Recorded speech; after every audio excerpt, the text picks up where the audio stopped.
ఎప్పుడైనా సరే ఏదైనా అకస్మాత్తుగా చూడకూడదు చూసామనుకోండి, ఎలా ఇప్పటికిప్పుడు స్నానం చేయడానికి అవకాశం లేదు, ఎలాగ మరి చాలా దోషభూయిష్టమైన విషయం చూశానే, ఈ పాపం పోవాలంటే అనుకున్నాను అనుకోండి, వెంటనే ఏమిటంటే గరికిని ముట్టుకుంటే చాలు పోతుంది.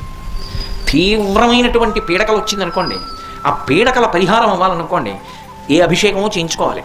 శక్తి లేదనుకోండి, మీరు అన్ని పూజలు చేయించుకున్నట్టే.